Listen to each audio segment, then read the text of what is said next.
Good news untuk petani sawit nih di Indonesia ya. Indonesia akhirnya terbukti secara sah dan meyakinkan menang nih di sidang di World Trade Organization. Yang artinya bisnis sawit itu bakal kembali moncer. Ya ini luar biasa guys, karena buat teman-teman yang belum tahu ya, minyak kelapa sawit dari Indonesia itu susah banget masuk ke Eropa. Kenapa mereka anti banget dengan minyak sawit Indonesia? Ya karena mereka punya minyak sendiri di Italia, mereka punya minyak zaitun. Di Eropa bagian timur itu banyak yang bikin minyak dari kedelai, ada minyak dari biji bunga matahari, ada minyak canola dan lain sebagainya. Jadi banyak banget kompetitor kita di situ dan Uni Eropa sangat-sangat tidak mau kelapa sawit Indonesia yang sebetulnya sangat efektif dan efisien dalam mengurangi deforestasi dibandingkan minyak-minyaknya Eropa, sehingga mereka lakukan segala cara untuk menghancurkan Indonesia. Salah satu yang paling gampang apa? Mereka ngeblokir minyak-minyak sawit Indonesia supaya tidak bisa masuk Uni Eropa. Tetapi kemudian kita lawan mereka. Jadi ini good news karena ini sebetulnya proses panjang ini dilakukan di era Presiden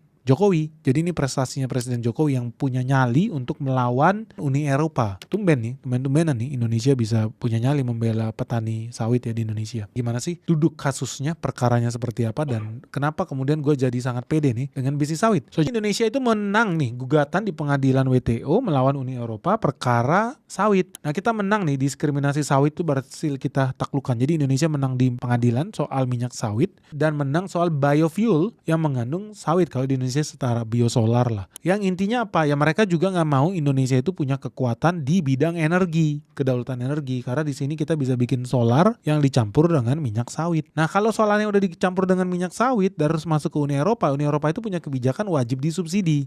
Karena artinya dianggap sebagai energi hijau. Uni Eropa juga nggak mau, ngapain gue ngasih duit sama orang Indonesia? Subsidi energi hijau buat orang Indonesia nggak mau. Jadi minyak kelapa sawitnya dia serang, lalu fuel atau bensin atau solar yang menggunakan minyak kelapa sawit namanya biofuel ini itu juga diserang sama mereka dan didiskriminasi lah istilahnya, sehingga makin susah lah buat kita ekspor minyak sawit dan biofuel yang mengandung minyak sawit itu ke Uni Eropa. Tapi kemudian perkara ini kita menangkan di WTO. Nah buat teman-teman sebelum kita bahas lebih lanjut, apa sih WTO itu? Jadi WTO itu adalah World Trade Organization. Ini adalah satu-satunya organisasi internasional yang mengatur perdagangan internasional, dibentuk di tahun 1995 dan WTO diciptakan untuk membantu produsen barang dan jasa di seluruh dunia, negara-negara anggotanya, supaya bisa melakukan kegiatan ekspor impor secara lebih fair, adil dan cepat. Nah, pendirian WTO ini pertama kali ada karena adanya perjanjian Uruguay di tahun 86 sampai 1994 yang kemudian diikuti dengan perundingan selanjutnya yang namanya GATT atau General Agreement on Tariffs and Trade. Nah, WTO saat ini bertambah terus nih anggotanya. Sekarang udah ada 154 negara anggota, di mana 117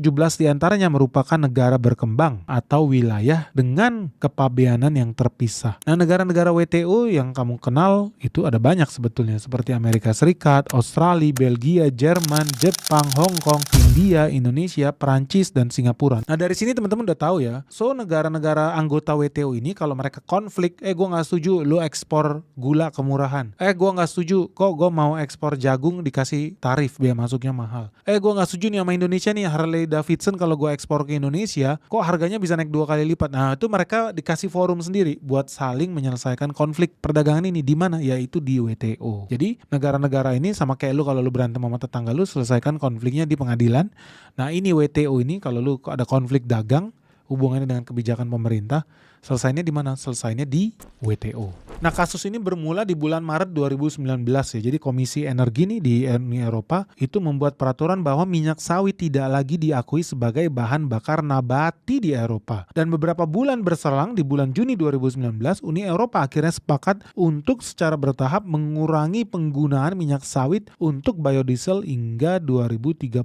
Nah akibatnya di Desember 2019 Indonesia menggugat untuk pertama kalinya Uni Eropa di WTO dengan nomor kasus DS593 mengenai tindakan Uni Eropa yang menghambat minyak kelapa sawit dan minyak nabati untuk biodiesel yang menggunakan minyak kelapa sawit. Nah di gugatan ini bukan cuma Uni Eropa ya, tetapi juga sampai kebijakan Perancis yang menghambat akses pasar kelapa sawit itu juga ikut kita gugat. Nah salah satu yang mengerikan apa ya, minyak kelapa sawit kita itu bukan cuma dipersulit nih buat masuk, tapi kalau masuk juga kena pajak lebih mahal dibandingkan minyak lokal yang mereka punya. Nah di sisi lain mereka juga udah punya kebijakan pengurangan dan phase out. Phase out ini yang paling ngeri. Phase out itu artinya harus sama sekali totally zero kelapa sawit. Jadi pelan-pelan mereka kurangin konsumsi sawitnya, habis itu apa? Mereka perintahkan untuk melakukan phase out. Jadi penghentian penggunaan biofuel berbasiskan kelapa sawit secara bertahap untuk kemudian menjadi total phase out. Jadi udah sama sekali nggak ada kelapa sawit. Nah ini bahaya banget buat kita kalau seandainya kita sampai kena phase out. Nah salah satu akibat parah dari gugatan ini apa? Banyak saham-saham perusahaan sawit di Indonesia yang anjlok dalam 5 tahun terakhir sejak 2019 itu loh. Ya contohnya yang TBLA tuh Tunas Baru Lampung, titik tertingginya di tahun 2017 harganya bisa lebih dari 1.000. Sekarang harganya cuma 620. Austindo di tahun 2017 harganya bisa sampai 2.000. Sekarang tinggal 725. Nah, ada lagi Astra Gorololesari di tahun 2017 harganya sekitar 18.000. Sekarang udah tinggal 5.000 perak. Ada lagi Salim punya Ivomas Pratama di tahun 2017 harganya bisa di atas 600 bahkan. Ya harganya terus turun, sekarang tinggal Rp376. Nah bukan cuma itu, Lonsum TBK juga tahun 2017 harganya sekitar 1.800-an. Sekarang sejak tahun 2019 sampai sekarang ya harganya terus turun ya. Sekarang udah tinggal 1.025 perak. Jadi kalau dibilangin bahwa bisnis kelapa sawit kita di ban sama Uni Eropa itu tidak berdampak, itu salah. Jadi ini geopolitik dunia itu menentukan ya harga saham perusahaan favorit kamu juga. Jadi ya masa lalu gue udah sering bilang bahwa minyak kelapa sawit, bisnis sawit itu berat kalau seandainya kita terus-menerus ditekan nih. Karena Uni Eropa juga punya kekuatan untuk menekan negara-negara lain yang pengen berbisnis dengan Uni Eropa untuk mengunci Indonesia nih. Tapi sekarang WTO udah bilang kita menang. Kita bukan hanya menang 1 tapi menang 2. Minyak kelapa sawitnya kita menang. Biodiesel atau biofuel yang menggunakan minyak kelapa sawit juga dianggap barang halal. Kalau dulu barang haram. So ini semua membawa keuntungan bagi petani sawit di Indonesia yang dari kemarin mungkin banyak yang komplain ya. Karena harga TBS di tingkat petani itu rendah banget. So teman-teman akan menyaksikan nih harga TBS sawit menurut gua itu akan semakin naik di tahun 2025 ini. Tapi ada satu hal nih buat catatan ya. Indonesia yang nggak boleh terlalu senang hati dulu nih. Karena Uni Eropa juga sudah mempersiapkan banding. Ya namanya lu ke pengadilan, kalau lu kalah lu bisa banding. Dan kalau seandainya Uni Eropa menang ya harus siap-siap ya. Kelapa sawit kita akan kembali menangis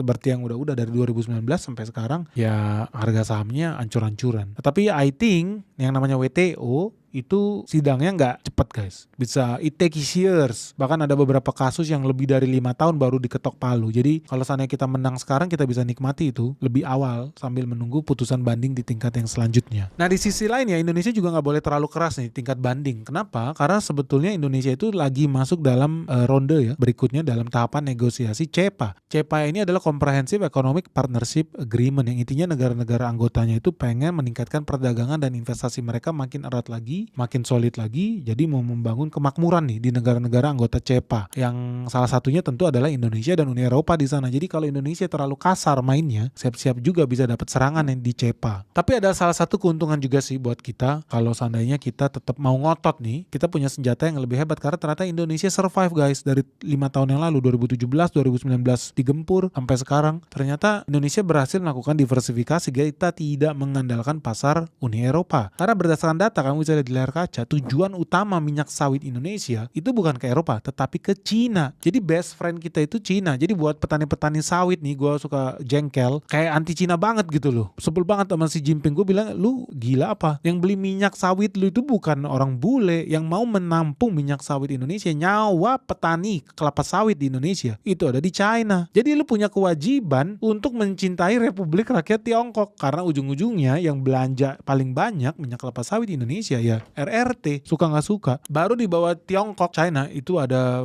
ya Pakistan, Bangladesh, Amerika Serikat itu termasuk top 3 tuh Amerika Serikat impor sawit dari Indonesia. Jadi ini bisa juga dijadikan senjata nih buat Indonesia karena teman-teman udah tahu Donald Trump itu punya cita-cita untuk menurunkan harga pangan di Amerika. So bisa jadi andalan kita kalau seandainya negosiasi mentok nih di WTO, kita bisa menggunakan Amerika Serikat untuk menekan Uni Eropa untuk menggunakan minyak sawit Indonesia. Karena kalau seandainya minyak sawit kita terus-menerus ditekan, ya Indonesia bisa aja memboikot Amerika Serikat. Jadi Amerika Serikat biaya hidupnya bakal jadi makin mahal karena Amerika Serikat cita-citanya adalah makan fried chicken setiap hari. Butuh minyak goreng yang murah untuk itu. Nah ini salah satu faktor yang bisa digunakan nih untuk diplomasi kita ke Eropa menggunakan kekuatan Amerika Serikat yang sedang bergulat dengan inflasi tinggi. Dan teman-teman jangan dianggap remeh ya bisnis kelapa sawit ini. Kenapa? Karena sumbangan ekspor kelapa sawit aja itu nilainya sekitar 350 sampai 500 triliun. Jadi this is a very big business yang kita nggak bisa tutup mata dari sini. Ya terakhir di tahun 2023 aja data menunjukkan sekitar 320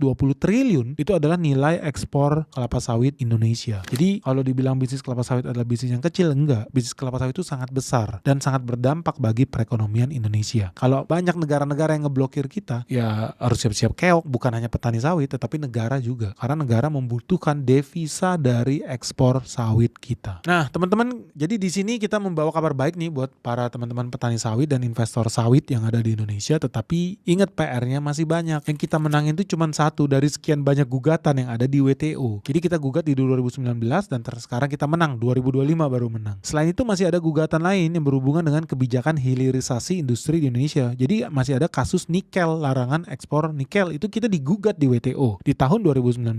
Di 2020 juga ada nih terkait dengan countervailing duty nih di Uni Eropa. Jadi ini kasus bea masuk stainless steel. Nah di tahun 2021 kita juga masukin gugatan lagi nih di WTO. Kenapa? Karena biodiesel asal Indonesia itu dikenakan tarif masuk yang tinggi sehingga jadi tidak kompetitif. Bukan cuma sampai di situ. Tahun 2022 ada sidang baru lagi nih. Kenapa? Karena ada produk turunan kelapa sawit Indonesia itu yang diserang dengan bea masuk anti dumping. Jadi intinya apa? Intinya adalah masih banyak kasus nih kita digugat di WTO. Kita kena bea masuk anti dumping sehingga kemudian gak kompetitif fatty acid kita. Terus kita juga dikenakan tarif yang tinggi buat biodiesel karena bahan bakunya kelapa sawit. Nah itu juga kita lagi berantem nih di WTO. Jadi masih banyak PR-nya nih yang harus kita selesaikan. Karena negara-negara itu gak berhenti. Mereka gua rasa juga udah lihat bakal kalah nih 2025. Makanya di 2022, 2021 mereka siapin peluru baru nih untuk menghancurkan bisnis kelapa sawit di Indonesia. Mulai dikenakan anti dumping, dikenakan tarif masuk yang kemahalan dan lain sebagainya. Ini kabar baik atau kabar buruk nih? Kemenangan Indonesia melawan Uni Eropa.